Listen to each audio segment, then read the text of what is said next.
ఆదిలాబాద్ జిల్లా బోధ్ సరిహద్దులో 6గురిపై ఎలుగుబంటి దాడి చేసింది. మహారాష్ట్ర కైలాస్ టేకిడిలో ఉపాధి పనులకు వెళ్తుండగా వారిపై ఒక్కసారిగా దాడి చేసింది ఎలుగుబంటి.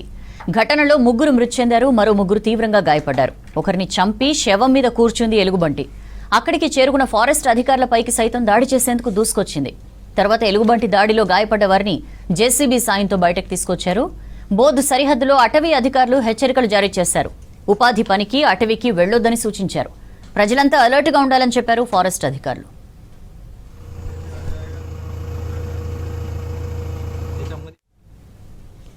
డీటెయిల్స్ తెలుసుకుందాం. ఆదిలాబాద్ నుంచి అంజయ్య మనతో ఫోన్ లైన్ లో జాయిన్ అవుతున్నారు. అంజయ్య, ఎలుగు దాడిలో 3 చనిపోయినట్లు తెలుస్తోంది. మిగిలిన వాళ్ళ సిచ్యుయేషన్ ఏంటి?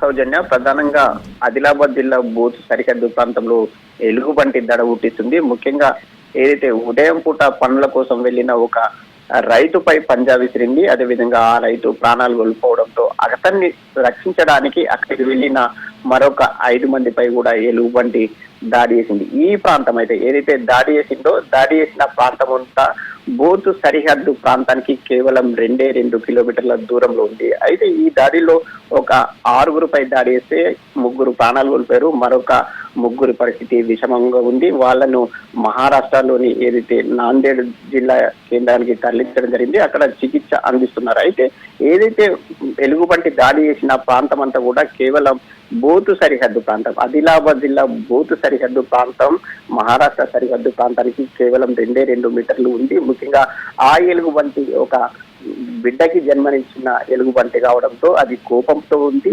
అది ఎప్పుడైనా కానీ సరిహద్దు దాటే అవకాశాలు ఉన్నాయని అటవీ అధికారులు అప్రమత్తంగా వివరిస్తున్నారు. అందులో భాగంగా ఎవరైతే 3 ప్రాణాలు తీసిందో, అదేవిధంగా 3 తీవ్రంగా గాయపరిచిన ఆ ఎలుగుబంటి సరిహద్దు దాటితే ఈ ప్రాంతం బూతు ప్రజలపై కూడా ఇబ్బంది పాల్చేస్తుంది. ముఖ్యంగా ఎవరైతే పశువుల కాపర్లు కానీ, గొర్రెల కాపర్లు కానీ, అదేవిధంగా ఉపాధి పనుల కోసం అటువైపు వెళ్లే వారందరినీ కూడా అటవీ అధికారులు హెచ్చరికలు జారీ చేయడం జరిగింది. ఎవరు కూడా అటువైపు వెళ్ళవద్దని అప్రమత్తం చేస్తున్నారు. ప్రజలకి అవగాహన కల్పిస్తున్న పరిస్థితులు జిల్లాలో కనిపిస్తున్నాయి.